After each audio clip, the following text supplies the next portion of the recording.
sudah tidak sebagus dulu ya.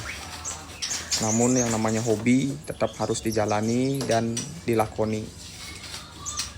Ini saya menggunakan koran untuk dasar sangkar, bertujuan untuk gampang dan cepat untuk membersihkan kotoran si burung murai batu.